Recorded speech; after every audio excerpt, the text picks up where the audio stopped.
وما اہل بہ لغیر اللہ، کہ جس چیز کے اوپر اللہ کے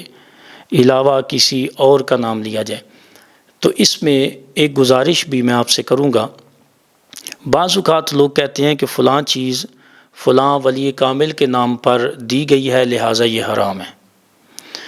اب ہمیں اس بات کی سمجھ نہیں آتی کہ وہ جو چیزیں اللہ کے علاوہ نام لے کر، یعنی اولیاء اللہ کی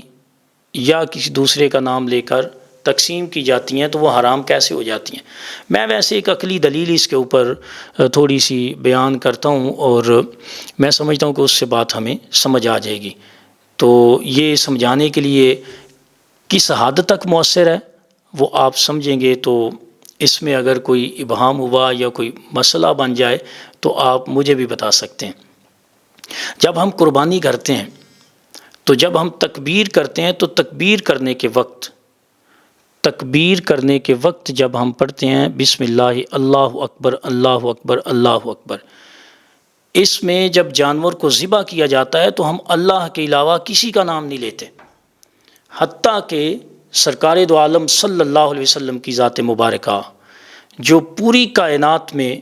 اللہ کریم کی ذات کے بعد سب سے افضل ہستی ہیں، ہم ان کا نام نامی اس میں گرامی بھی تکبیر پڑھنے کے وقت اللہ کے نام کے ساتھ نہیں لیتے۔ اب اس سے اور زیادہ بات کیسے صاف کی جائے، یعنی کیسے آسان کی جائے؟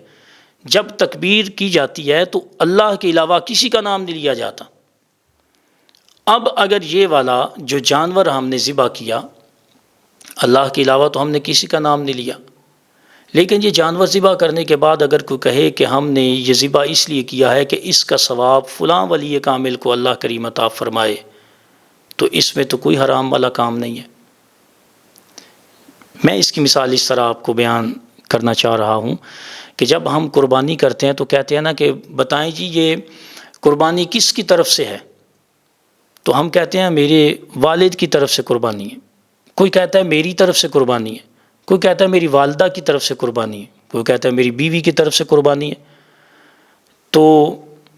اصل میں اس میں مسئلہ یہ ہوتا ہے کہ جب قربانی کریں گے نام تو اللہ کا لیں گے،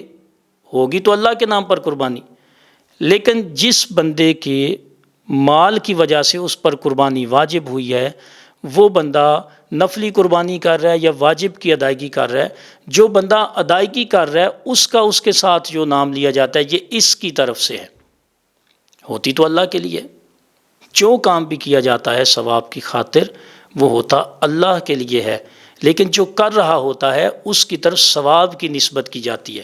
تو بندہ کہے جی کہ آپ اپنے والد کی طرف سے کر رہے ہیں، کیا اللہ کے لیے نہیں کر رہے؟ تو کہتے ہیں جی اللہ کے لیے کر رہے ہیں۔ تو پھر یہ والد کہاں سے آ گئے، والدہ کہاں سے آ گئی، بندہ خود کہاں سے آ گیا، بیوی کدھر سے آ گئی؟ اور کچھ لوگ تو کہتے ہیں کہ یہ قربانی ہم نے امت محمدیہ کے لیے کی ہے کہ سرکار دو عالم صلی اللہ علیہ وسلم کیا کرتے تھے، تو اب اس کا مطلب یہ ہوا پوری امت کو اس کے اندر شامل کر لیا، تو اللہ کے لیے نہیں رہی، اللہ کے لیے ہی ہے، قربانی اللہ کے لیے ہی کی گئی ہے، لیکن اس کا ثواب امت مصطفیٰ کو عطا کیا جائے، میرے والد کو عطا کیا جائے، میری والدہ کو عطا کیا جائے، میری بیوی کو ملے، مجھے ملے، جن کی طرف سے ادائیگی ہو رہی ہے ان کو ملے۔ اسی طرح جب ہم کسی ولی کامل کے نام پر جانور ذبح کرتے ہیں تو اس کا مطلب یہ نہیں ہوتا کہ جب بسم اللہ اللہ اکبر پڑھیں گے تو وہاں پر نام لیا جائے گا غوث اعظم، داتا علی اجویری، فلاں فلاں کسی بھی ولی کامل کا، اس وقت نام نہیں لیا جاتا۔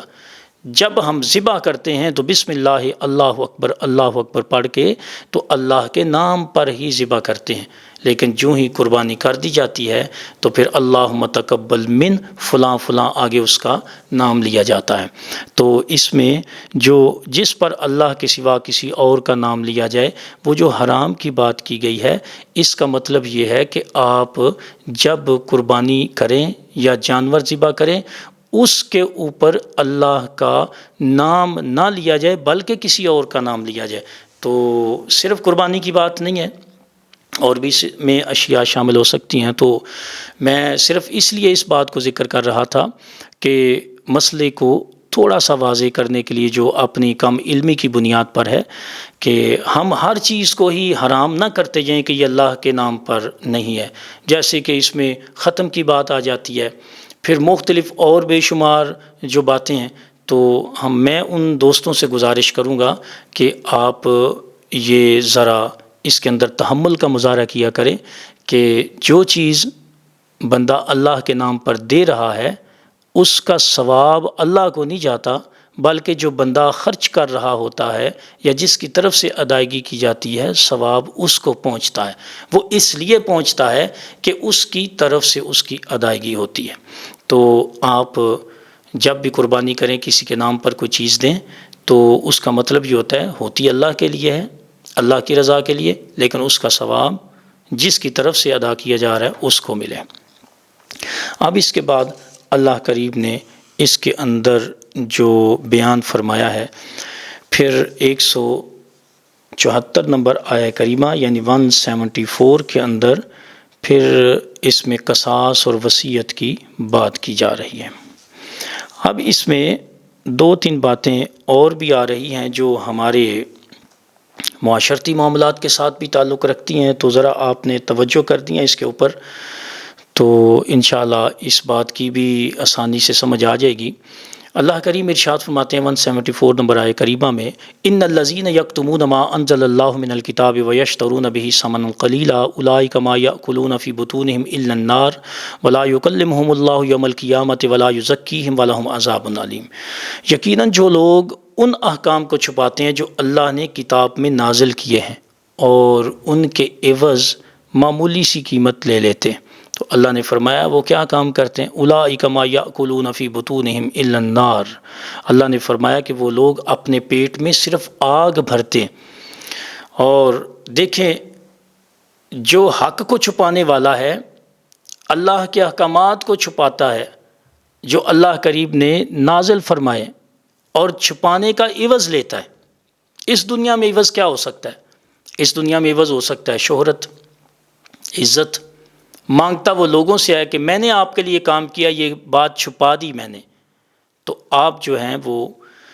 مجھے اس کے بدلے میں کیا دیں گے؟ تو وہ کہتے ہیں ہم جی آپ کے ساتھ ہیں۔ تو دنیا کے اندر لوگ اللہ کے احکامات کو چھپا کے ان دنیا داروں کا ساتھ تو لے لیتے ہیں،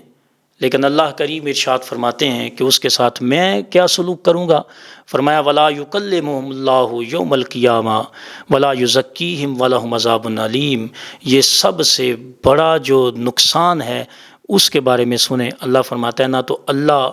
ان کے ساتھ قیامت کے دن بات کرے گا، ولا یزکیہم نہ ان کو پاک کرے گا، اور ولہم عذاب علیم اور ان کے لیے دردناک عذاب بھی ہے۔